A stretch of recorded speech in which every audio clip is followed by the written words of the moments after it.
Hello, RC fans. I'm Willa Tracy, the RC chick from Toucan Hobby, and right here I have for you guys the ZX490 hydraulic excavator in 1/4 scale. This is going to be the new release by LESU this year. So this is going to actually be also an upgraded version that I did for a very good friend of mine, customized colors, and also some features that you guys need to know about. So let's jump into the video. So for this excavator, we do have it with the PL18 EV controller and not the EV light that it originally comes with, so this is an upgrade. And now let's get into the materials that we have and the exterior details of the customized ZX490. So coming over to the bucket, so it comes with the original 5-tooth bucket over here. So this is going to have some brass on the bottom here, so we left this part unpainted. However, for the little sides, we did paint these sides blue. They're originally orange, and then for the bucket also painted in black. So originally all the black parts on this excavator were gray,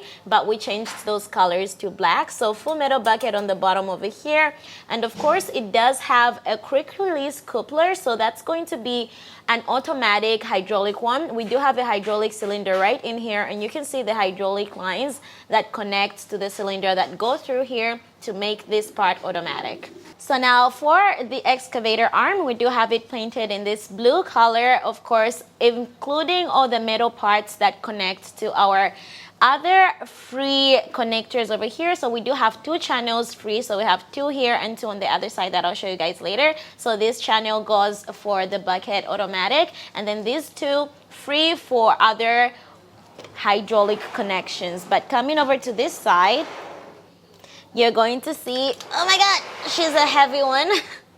So coming over to this side, you can see the 2 separate ones that are left here, but there's this extra one. So this one, the LESU other excavators do not have this extra one that goes all the way back to the tank. So this is going to be for only the automatic rotating hydraulic attachments such as this one. So this one has a motor over here, so you're going to need to supply it with hydraulic oil as well. So the one in the center, that's going to be connected to this part, but the other 2 are going to be for an inlet and outlet for these 2 over here. So connections such as this one are going to need this. So if you want to use anything that requires 3 hydraulic lines, you need to upgrade your excavator to have this one. So far, LESU only has the 960 and this ZX490 that has this extra connection. So if you have an older version that doesn't have this and you want to use this, you're going to need to upgrade it yourself with this part. So for the materials of our excavator arm over here, so it's going to be CNC aluminum alloy excavator parts for the arm, and of course we do have these lights on the arm that are encased in a metal part, so these are going to be protected as well. So all our lines are made of brass, all the metal parts that you're seeing, and then you do have your normal hoses over here, but all of these beautiful lines are going to be brass. So when you see it unpainted, it looks very cool. Now coming over to our cabin over here, you can see on the top we do have this protective part for the cabin, so a lot of detail went into this excavator. And of course we do have a rotating warning light over here and an antenna on the side as well. We do have more of a bar over here, so all of these parts are going to be metal CNC parts, and of course we do have a mirror as well here, 2 windows here and here. We do have this part as well for more detail. So we did forget to paint this part black. It's supposed to be black, but I think it looks very cool even in this color. And of course you do have this notch. So this notch will actually come to this part, so when you open the door it actually sticks in. Let me open it for you. So once you open the door, you can actually just push it in and this will be stuck. So once you're driving and the door is open, it will not be swinging around or anything. And of course, coming into the interior, we do have, this is going to be our power switch for the excavator. So I'll tell you guys how to turn it on later. We do have a screen over there. It also turns on. So once I turn it on, I'll show you guys. And of course, we have a lot of details inside. So there is a little bit that is cute over here. You can actually have your little bottle, your little drinking bottle, and put it in there for more details, just for fun. Now coming over to the front of our cabin, we do have this full metal protective guard, super tough, well built, that's for sure. So you do also have your 2 LEDs on the top over here. You do have 2 hydraulic cylinders with the brass hydraulic lines that connect to, of course, the normal hoses. We do have 2 lights on the bottom as well. Some more details on this part, such as this, as well as another light over here on the bottom. There is actually a door here as well, and I'll show you guys how many doors we actually have that open on this excavator. Now coming over to the tracks, we do have them in their original silver color, so you can have them in black if you wish, but you have to be careful with driving around because the paint may peel, so that's why we decided to keep them silver like original. So fully metal, nice, tight, they're not going anywhere. And then coming over here, of course, this part has been painted in black. We do have some more details, decorative details. And then coming over to the back, we do have the fully metal final drive. So this final drive incorporates a motor that is going to be a brushless motor. So for both sides, it's going to be brushless. Now coming over to the top, we do have this nice platform for more details, and of course it got painted into this awesome black color. We do have more details like this ladder that's leading up, fully metal parts, as well as another bar over here you can hold. So our first openable door is going to be this one. It does close with a magnetic support. So on the inside, you're going to find the first part is the deconcentrator over here, and that is actually going to be your brushed motor for rotation. Now coming over to this part, you're going to have 2 openable doors. So this part and this part. So once you open that, on the top is going to be 2 receivers. So the first one here is going to be an 8-channel receiver. The second one is a 12-channel receiver. We're using in total 15 channels for controlling this excavator. On the top, that's going to be a fan. So that fan is going to be cooling this box that contains your 3 ESCs. So the first ESC for the drive motor, second ESC for the rotation motor, and of course, the last and third ESC is going to be for your pump. That is going to be somewhere in here. I will see if you guys can see. Now looking over at the top, another openable door is going to be this one right here. So this is just going to give you easy access to see maybe the battery, but you can actually open this entire part to add your battery. There's a support over here, so once you open, you gotta push it off, and then that will support this entire part. It's not gonna go anywhere. So right here, that's your battery compartment. You can see the little label for the battery. This is all the labeled channels. So 15 channels are being used on our receivers that you can see over here. So we do have an added smoke unit upgrade on this one. So this is going to be the cable that leads to the smoke exhaust. So I'll show you guys on the top. So the smoke is going to be coming out of this part. So now on the top over here, we are going to be using an XT60 connector for the battery. 3S battery 11.1V should be fine. So you're going to find another hose over here. So this is going to be for the smoke oil. So you add smoke oil from here. All you have to do is remove this part. You're going to need something like this with a really small nozzle at the front. Then you can just easily add it. So then it should be fine. Just close it up the same way. For some other smoke, you're going to need maybe a needle, but for this one, it's much easier. Now on the top over here, you're going to see this is our speaker. We are using a TBS sound system. That's also an upgrade part. And over there, you're going to find your hydraulic oil pump. For the valve block, it is a 6-channel valve, but you're not going to be able to see it. It's going to be in the back under this platform somewhere.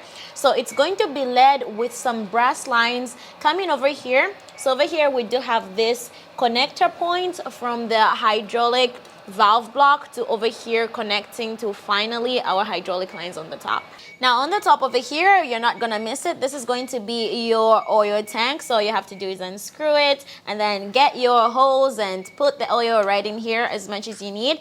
And to see the oil level, you're actually going to find this is your oil tank over here, openable door. So this is going to be the transparent tube that you can see the oil level that we have over here. So that should be more than enough for this excavator.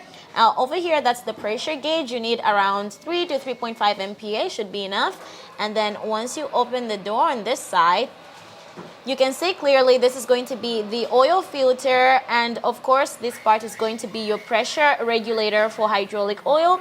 Over here you do have your cooling system or radiator for the hydraulic oil, and in the back that's going to be your oil tank that we saw from the top. So this is going to be a brushless pump. Now coming over to the back over here on the top, you can see we do have two GPS stands. So they're going to both have a little light that I'll show you guys later. And then on the top, of course, two more rotating warning lights. So this comes with the excavator originally. You can even see some more notches on the back over here just for extra detail and more of a decorative part. So this entire counterweight is actually made of a monolithic metal, so CNC fabricated, which has a very, very good craftsmanship on this one. So in total, on this excavator, there is around 9 openable doors or access panels. So starting from the front over here, we do have this small one. Then on the side, so that's 3. On the top over here, we do have this one 4. Now when closing this door, remember, push it in first. But since I'm going to jump into operation, I'm going to turn on later. So just connect it. We do have a power switch on the inside of the excavator. So I'll be using this 5000 milliamp iPod. That is the 3S battery, of course. I do love this battery. So next time you want to buy a battery, choose this one. So once that fits, and then we do have, of course, the 2 that are over here, and then 1 here, and then finally this one. So of course, always turn on our controller before we turn on our excavator. So the PO18EV upgraded controller, of course. And then over here, that's our power switch. So you're going to have to turn it on. So once you turn it on, the screen over here on the inside should also turn on, showing you things like the voltage and temperature of your excavator. Now jumping into the operation, first things first, it's going to be this switch over here, SWF. That's going to be for your LEDs and GPS lights. So you gotta flip up and down. So you have the 2 on top, flip up and down again. You have these and this and the one on the bottom on. So on the third one, you're going to think nothing changes, but that's because it's going to be in the back. So your GPS light is going to turn on somewhere right over here. I don't know if you guys can see. And then for our rotating warning lights, that's going to be SWE over here. So this is a 3-point switch, but you're going to have to push down first and hold for the lights to turn on. And then to switch in between modes, you gotta flip it all the way up and down. So you are not supposed to wait on the middle or anything, but to turn it off, you just push it all the way up and wait a moment and it turns off. So you can leave your switch in the original middle, it doesn't do anything. And then for the sound system, it's going to be SWG over here. So I'll push it up, it goes back to original position, and then the sound will turn on. And then for the beep, just push down. So once you move the tracks, you're going to notice there is no track sound for the sound system right now. And also when you're on rotation, there is no rotation sound as well. However, you do have hydraulic function sound. Whoa, you gotta be a little careful. So we're going to fine tune and add some fine control to this one later. So now we do not have the traveling sound or the rotation sound because there's another switch for that. So let me turn this off first. Push it up to turn off. Give it a second. And then this red switch right over here, press. But first, you're going to notice no track sound, no rotation sound. So press this switch. And then now we have this track sound system. And of course, we also have a rotation sound system. But for the hydraulic movements, nothing. That's because it's integrated for when you turn on the sound. So all you have to do to have both the sounds is press this button, make sure it's pressed, turn on your sound system, and now you have your tracks. You have your rotation. And of course, you have your hydraulic sounds. So while we're at it, so for this one, push up, that's going to bring down your big arm, the double cylinders. Bucket from side to side on your right. And then for rotation, it's going to be on your left. And then for the smaller arm, that's going to be up, down on your left. So this switch over here, the red one, that's going to be for mix control. So I'll show you guys something here. So once this one is off and you try to move anything hydraulic, nothing's gonna work because your pump is not on. So there is a pump switch over here, VRA. So you can use that if you want. But I prefer to use just mix control since it's easier and does not kill your battery or anything. And of course, how strong is our excavator? Should we try? I'm scared of trying, but whoa. I don't want to lift it, but this one weighs around 18.4 kilograms. So it's a really heavy piece of machinery. I'm not going to lift it ever. So yeah. And now, of course, not to forget your hydraulic quick coupler that's over here, automatic. That's going to be SWB over here. So simply, you can just push it to open. And you can disconnect your battery, your bucket, and then add a different one whenever needed. So let's lock it back in. And of course, I'm blind, I can't see. Okay, so once you just push it out, and then it's going to be stuck on there. All right, everyone. Now that was our custom painted and of course upgraded ZX490 from LESU, of course. I absolutely love this excavator. It has so much details and there's so much you can do with it. And of course it has so many attachments, like, I don't know, maybe 10, over 10, 16, I'm not sure. I'll have to check how many attachments it has. And I love all the new things that LESU has done for this one. You don't need to do much when it comes to upgrades because it already has most of the things that you would ever need. So you guys should let me know what you think of this excavator, and if you want to get one for yourself, please contact me, Lulu Tracy, the RC chick from Toucan Hobby, and I'll be happy to help you get this one for yourself. And I'll see you guys in the next video. Bye!